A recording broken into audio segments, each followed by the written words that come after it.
श्री गणेशाय नमः। श्री जानकी वल्लभो विजयते। श्री रामचरितमानस प्रारंभ करते हैं। जय सिया राम। अगर मेरे वीडियो आपको अच्छे लगते हैं तो सब्सक्राइब जरूर कीजिए और अपने प्रियजनों परिवारजनों को जरूर शेयर कीजिए और उनको भी प्रोत्साहित करिए ऐसे धार्मिक वीडियो देखने के लिए। श्री रामचरितमानस के सप्तम सोपान उत्तरकांड में 18वां खंड प्रारंभ करते हैं। हे नाथ, मैंने श्री हरि का अनुपम चरित्र अपनी बुद्धि के अनुसार कहीं विस्तार से और कहीं संक्षेप में कहा है। हे सर्पों के शत्रु गरुड़ जी, श्रुतियों का यही सिद्धांत है कि सब काम भुलाकर छोड़कर श्री राम का भजन करना चाहिए। प्रभु श्री रघुनाथ जी को छोड़कर और किसका सेवन भजन किया जाए, जिनका मुझ जैसे मूर्ख पर भी ममत्व स्नेह है। हे नाथ, आप विज्ञान रूप है, आपको मोह नहीं है। आपने तो मुझ पर बड़ी कृपा की है। जो आपने मुझसे सुखदेव जी, सनकादि और शिव जी के मन को प्रिय लगने वाली अति पवित्र राम कथा पूछी, संसार में घड़ी भर का अथवा पल भर का एक बार का भी सत्संग दुर्लभ है। हे गरुड़ जी, अपने हृदय में विचार कर देखिए, क्या मैं भी श्री राम जी के भजन का अधिकारी हूँ? पक्षियों में सबसे नीच और सब प्रकार से अपवित्र हूँ, परंतु ऐसा होने पर भी प्रभु ने मुझको सारे जगत को पवित्र करने वाला प्रसिद्ध कर दिया, अथवा प्रभु ने मुझको जगत प्रसिद्ध पावन कर दिया। यद्यपि मैं सब प्रकार से हीन नीच हूँ, तो भी आज मैं धन्य हूँ, अत्यंत धन्य हूँ, जो श्री राम जी ने मुझे अपना निज जन जानकर संत समागम दिया, आपसे मेरी भेंट कराई। हे नाथ, मैंने अपनी बुद्धि के अनुसार कहा, कुछ भी छिपा नहीं रखा। फिर भी श्री रघुवीर के चरित्र समुद्र के समान है, क्या उनकी कोई था पा सकता है?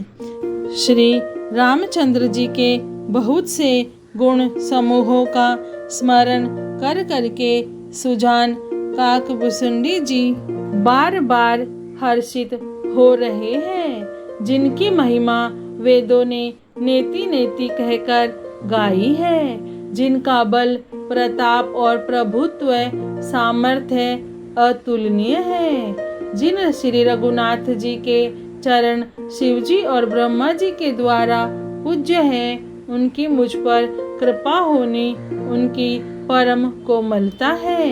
किसी का ऐसा स्वभाव कहीं न सुनता हूँ न देखता हूँ। अतः हे पक्षीराज गरुड़ जी, मैं श्री रघुनाथ जी के समान किसे गिनूं? समझू, साधक सिद्ध जीवन मुक्त उदासीन विरक्त कवि विद्वान कर्म रहस्य के ज्ञाता सन्यासी योगी शूरवीर बड़े तपस्वी ज्ञानी धर्मपरायण पंडित और विज्ञानी, ये कोई भी मेरे स्वामी श्री राम जी का सेवन भजन किए बिना नहीं तर सकते।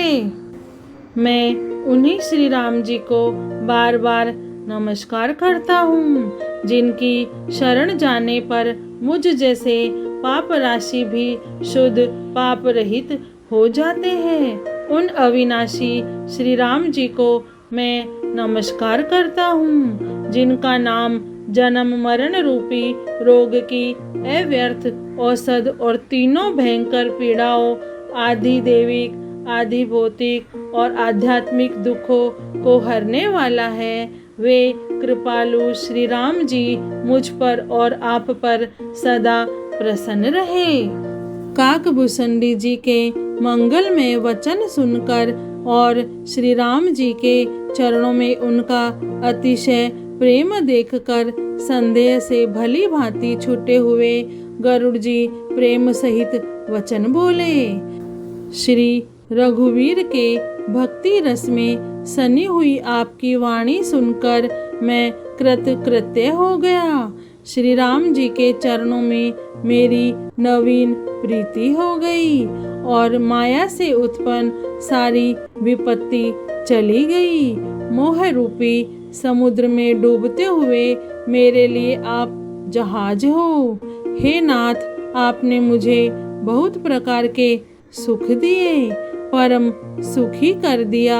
मुझसे इसका प्रत्युपकार उपकार के बदले में उपकार नहीं हो सकता। मैं तो आपके चरणों की बार बार वंदना करता हूँ। आप पूर्ण काम है और श्री राम जी के प्रेमी है। हे तात, आपके समान कोई बड़ भागी नहीं है। संत, वृक्ष, नदी, पर्वत और पृथ्वी, इन सब की क्रिया पराये हित के लिए ही होती है। संतों का हृदय मक्खन के समान होता है, ऐसा कवियों ने कहा है, परंतु उन्होंने असली बात कहना नहीं जाना, क्योंकि मक्खन तो अपने को ताप मिलने से ही पिघलता है और परम पवित्र संत दूसरों के दुख से पिघल जाते हैं। मेरा जीवन और जन्म सफल हो गया। आपकी कृपा से सब संदेह चला गया। मुझे सदा अपना दास ही जानिएगा। शिव जी कहते हैं, हे उमा, पक्षी श्रेष्ठ गरुड़ जी बार बार ऐसा कह रहे हैं। उन काकभुसुंडी जी के चरणों में प्रेम सहित सिर नवाकर और हृदय में श्री रघुवीर को धारण करके धीर बुद्धि गरुड़ जी तब बैकुंठ को चले गए। हे गिरजे, संत समागम के समान दूसरा कोई लाभ नहीं है, पर वह संत समागम श्री हरि की कृपा के बिना नहीं हो सकता, ऐसा वेद और पुराण गाते हैं। मैंने यह परम पवित्र इतिहास कहा, जिसे कानों से सुनते ही भवपाश संसार के बंधन छूट जाते हैं और शरणागतों को उनके इच्छा अनुसार फल देने वाले कल्प वृक्ष तथा दया के समूह श्री रामचंद्र जी के चरण कमलों में प्रेम उत्पन्न होता है। जो कान और मन लगाकर इस कथा को सुनते हैं, उनके मन, वचन और कर्म, शरीर से उत्पन्न सब पाप नष्ट हो जाते हैं। तीर्थ यात्रा आदि बहुत से साधन, योग, वैराग्य और ज्ञान में निपुणता, अनेकों प्रकार के कर्म, धर्म, व्रत और दान, अनेकों संयम, दम, जप, तप और यज्ञ, प्राणियों पर दया, ब्राह्मण और गुरु की सेवा, विद्या, विनय और विवेक की बढ़ाई, जहाँ तक वेदों ने साधन बतलाए हैं, हे भवानी, उन सब का फल श्री हरि की भक्ति ही है। किंतु श्रुतियों में गाई हुई वह श्री रघुनाथ जी की भक्ति श्री राम जी की कृपा से किसी एक विरले ने ही पाई है। किंतु जो मनुष्य विश्वास मानकर यह कथा निरंतर सुनते हैं, वे बिना ही परिश्रम उस मुनि दुर्लभ हरि भक्ति को प्राप्त कर लेते हैं। जिसका मन श्री राम जी के चरणों में अनुरक्त है, वही सर्वज्ञ, सब कुछ जानने वाला है, वही गुणी है, वही ज्ञानी है, वही पृथ्वी का भूषण, पंडित और दानी है, वही धर्म परायण है और वही कुल का रक्षक है। जो छल छोड़कर श्री रघुवीर का भजन करता है, वही नीति में निपुण है, वही परम बुद्धिमान है। उसी ने वेदों के सिद्धांत को भली भांति जाना है। वही कवि, वही विद्वान तथा वही रणधीर है। वह देश धन्य है जहाँ श्री गंगा जी है वह स्त्री धन्य है जो पतिव्रत धर्म का पालन करती है। वह राजा धन्य है जो न्याय करता है और वह ब्राह्मण धन्य है जो अपने धर्म से नहीं डिगता। वह धन धन्य है जिसकी पहली गति होती है। जो दान देने में व्यय होता है वही बुद्धि धन्य और परिपक्व है। जो पुण्य में लगी हुई है वही घड़ी धन्य है जब सत्संग हो, और वही जन्म धन्य है जिसमें ब्राह्मण की अखंड भक्ति हो। धन की 3 गतियाँ होती है, दान, भोग और नाश। दान उत्तम है, भोग मध्यम है और नाश नीच गति का है। जो पुरुष न देता है न भोगता है उसके धन की 3री गति होती है। हे उमा सुनो, वह कुल धन्य है, संसार भर के लिए पूज्य है, जो परम पवित्र है, जिसमें श्री रघुवीर परायण अनन्य राम भक्त विनम्र पुरुष उत्पन्न हो। मैंने अपनी बुद्धि के अनुसार यह कथा कही, यद्यपि पहले इसको छिपा कर रखा था। जब तुम्हारे मन में प्रेम की अधिकता देखी तब मैंने श्री रघुनाथ जी की यह कथा तुमको सुनाई। यह कथा उनसे न कहनी चाहिए जो शठ धूर्त हो, हठी स्वभाव के हो और श्री हरि की लीला को मन लगाकर न सुनते हो। लोभी, क्रोधी और कामी को जो चराचर के स्वामी श्री राम जी को नहीं भजते, यह कथा नहीं कहनी चाहिए। ब्राह्मणों के द्रोही को यदि वह देवराज इंद्र के समान ऐश्वर्यवान राजा भी हो तब भी यह कथा कभी न सुनानी चाहिए। श्री राम जी की कथा के अधिकारी वे ही हैं जिनको सत्संगति अत्यंत प्रिय है, जिनकी गुरु के चरणों में प्रीति है, जो नीति परायण है और ब्राह्मणों के सेवक हैं, वे ही इसके अधिकारी हैं। और उसको तो यह कथा बहुत ही सुख देने वाली है, जिसको श्री रघुनाथ जी प्राण के समान प्यारे हैं। जो श्री राम जी के चरणों में प्रेम चाहता हो या मोक्ष पद चाहता हो, वह इस कथा रूपी अमृत को प्रेम पूर्वक अपने कान रूपी दोने से पिए। हे गिरजे, मैंने कलयुग के पापों का नाश करने वाली और मन के मल को दूर करने वाली राम कथा का वर्णन किया। यह राम कथा संस्कृति जन्म मरण रूपी रोग के नाश के लिए संजीवनी जड़ी है। वेद और विद्वान पुरुष ऐसा कहते हैं। इसमें 7 सुंदर सीढ़ियां हैं जो श्री रघुनाथ जी की भक्ति को प्राप्त करने के मार्ग है। जिस पर श्री हरि की अत्यंत कृपा होती है वही इस मार्ग पर पैर रखता है। जो कपट छोड़कर यह कथा गाते हैं वे मनुष्य अपनी मन कामना की सिद्धि पा लेते हैं। जो इसे कहते सुनते और अनुमोदन प्रशंसा करते हैं वे संसार रूपी समुद्र को गो के खुर से बने हुए गड्ढे की भांति पार कर जाते हैं। याज्ञवल्क्य जी कहते हैं, सब कथा सुनकर श्री पार्वती जी के हृदय को बहुत ही प्रिय लगी और वे सुंदर वाणी बोली, स्वामी की कृपा से मेरा संदेह जाता रहा और श्री राम जी के चरणों में नवीन प्रेम उत्पन्न हो गया। हे विश्वनाथ, आपकी कृपा से अब मैं कृतार्थ हो गई। मुझ में दृढ़ राम भक्ति उत्पन्न हो गई और मेरे संपूर्ण कलेश बीत गए, नष्ट हो गए।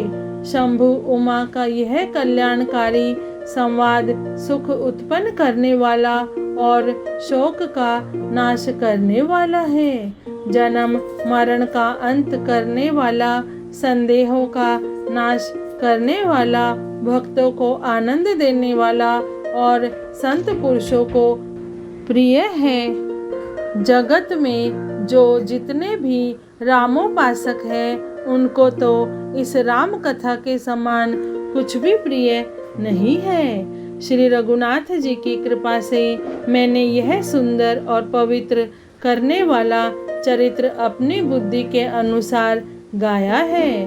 तुलसीदास जी कहते हैं, इस कलिकाल में योग, यज्ञ, जप, तप, व्रत और पूजन आदि कोई दूसरा साधन नहीं है। बस श्री राम जी का ही स्मरण करना, श्री राम जी का ही गुण गाना और निरंतर श्री राम जी के ही गुण समूहों को सुनना चाहिए। पतितों को पवित्र करना जिनका महान प्रसिद्ध बाना है, ऐसा कवि, वेद, संत और पुराण गाते हैं। रे मन, कुटिलता त्याग कर उन्हीं को भज। श्री राम को भजने से किसने परम गति नहीं पाई। अरे मूर्ख मन, सुन, पतितों को भी पावन करने वाले श्री राम को भजकर किसने परम गति नहीं पाई। गणिका, अजामिल, व्याध, गिद्ध, गज आदि बहुत से दुष्टों को उन्होंने तार दिया।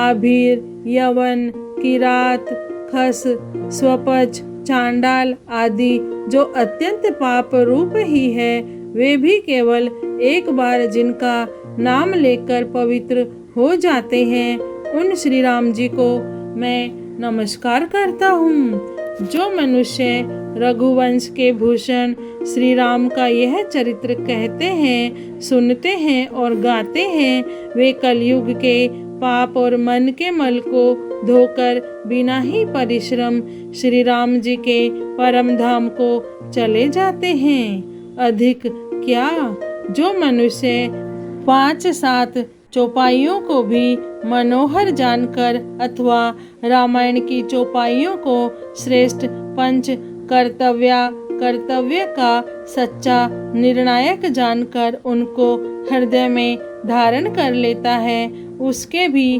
5 प्रकार की अविद्याओं से उत्पन्न विकारों को श्री राम जी हरण कर लेते हैं। अर्थात सारे रामचरित्र की तो बात ही क्या है, जो 5-7 सोपाइयों को भी समझकर उनका अर्थ हृदय में धारण कर लेते हैं, उनके भी अविद्या जनित सारे कलेश श्री रामचंद्र जी हर लेते हैं। परम सुंदर, सुजान और कृपा निधान तथा जो अनाथों पर प्रेम करते हैं, ऐसे एक श्री रामचंद्र जी ही है। इनके समान निष्काम, निस्वार्थ हित करने वाला, सुहृदय और मोक्ष देने वाला दूसरा कौन है। जिनकी लेश मात्र कृपा से मंद बुद्धि तुलसीदास ने भी परम शांति प्राप्त कर ली, उन श्री राम जी के समान प्रभु कहीं भी नहीं है।